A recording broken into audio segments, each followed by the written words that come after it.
Breaking this hour on Capitol Hill with less than 30 hours before a government shutdown, MS Now reports that a deal is circulating among senators to pass 5 spending bills that would partially fund the government.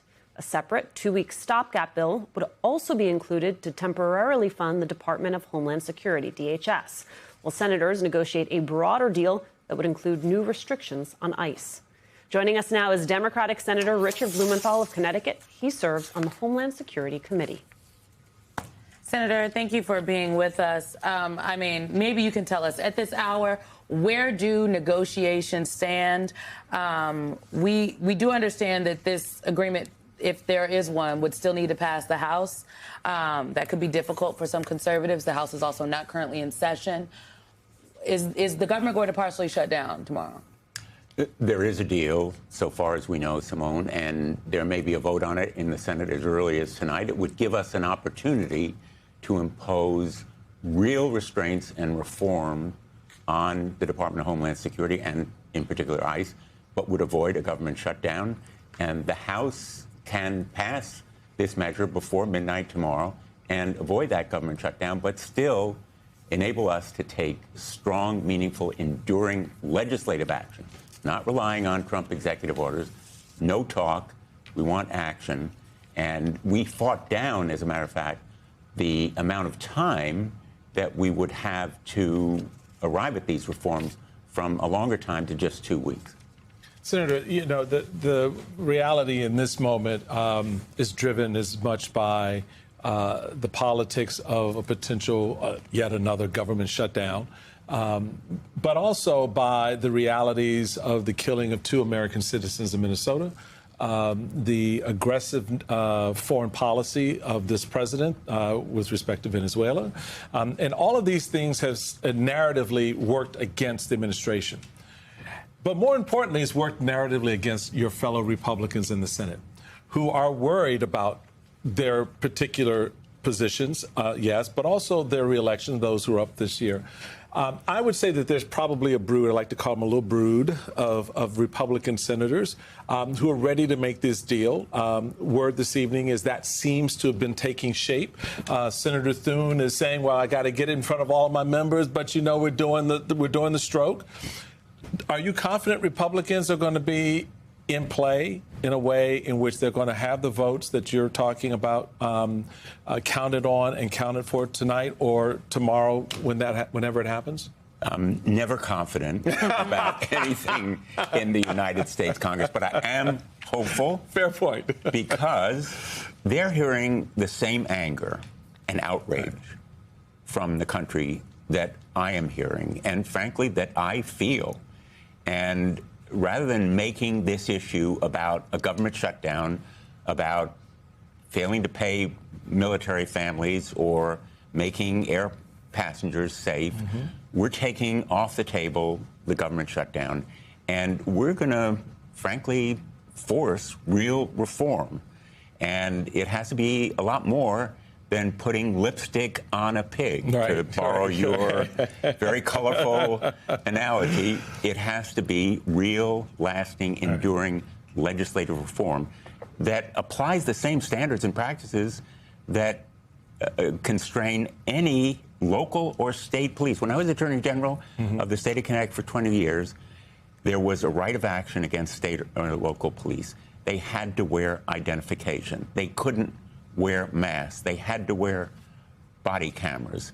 And the idea of their being above the law, reckless and lawless, the way ICE is, would have been unimaginable. And my Republican colleagues have to just look at their local law enforcement and listen to their constituents, and they will come around to these reforms. There's nothing novel or original about them.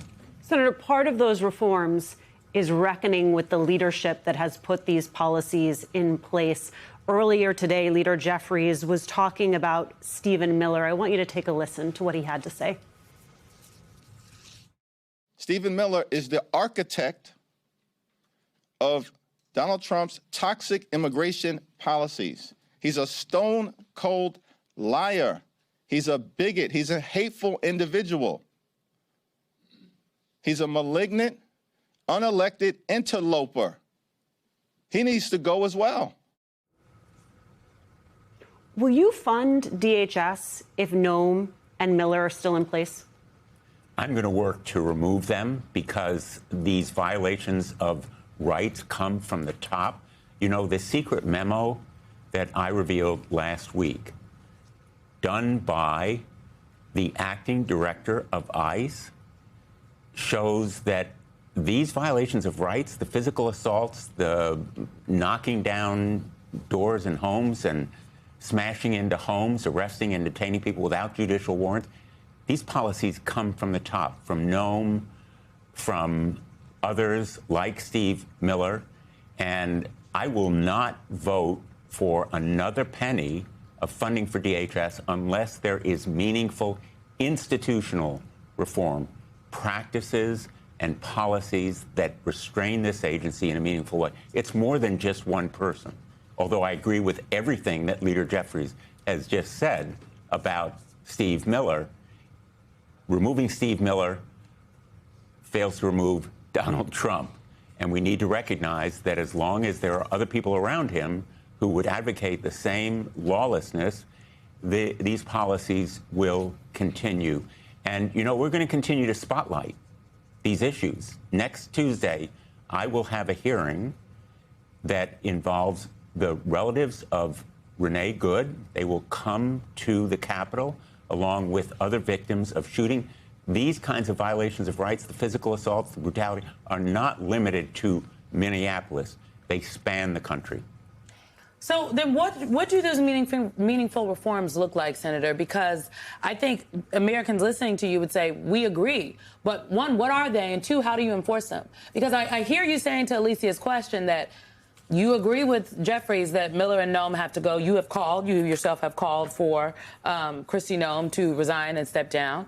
But in the event that they don't, you're saying that many of the same heinous policies will still be in place. So I think just a layperson listening is like, well, then what is Congress here for? What are you all going to do? We're going to shut down the Department of Homeland Security if there are no meaningful reforms and restraints, if there are no changes in the people who run this agency, not a penny more. We have 2 weeks to achieve these reforms. They wanted a longer period of time. We fought them down to 2 weeks. But to go to your question directly, I would vote to impeach Kristi Noem, along with others in that agency, and I hope that movement will continue. I've said she has to be fired or resign or be impeached. We need a house cleaning in this agency. That's clear. Yeah, I agree. And I think a big challenge here, Senator, to sort of piggyback on Simone's point is when you look at the two individuals involved, Kristi Noem is a Senate-confirmed appointee of the president. Stephen Miller's not. He's just a presidential appointment. He works at the pleasure directly of the president. So the idea of getting him out of the mix really kind of goes to your broader point about others being in that space as well that still will continue to push these policies. So then you are left, I would assume, with no other choice than to say to the administration, because this department is as rogue as it is, it must stop. And if you don't stop it, we will, is essentially what you're saying. Because you're not, let's be honest, Stephen Miller's not going anywhere. You can't fire Stephen Miller. Only the president can. You can impeach Kristi Noem, all right? So you can get half of that apple, but the other rotten part is still there. So you're still going to have to leverage that against the funding that this administration wants for DHS. And we have to stop that funding. If this agency is out of control, a paramilitary force like we have never seen in the history of the United States. It was exactly what the founders said should not be tolerated when they passed the Fourth Amendment that precludes smashing into homes without a judicial warrant. We need to require judicial warrants for those arrests. It was exactly what they said should be required in the 10th Amendment, as you pointed out earlier, giving state and local officials the right to prosecute murders when they occur by ICE agents. There has to be a prompt, immediate investigation, independent of the DHS. And body cameras on, masks off, unmarked cars ended, and the kinds of quotas that we see, which are an institutional cause for even the best of the ICE agents, even the honest ones, to start making these mass sweeps and arrests. The overhaul of this agency has to be legislative, not relying on executive action.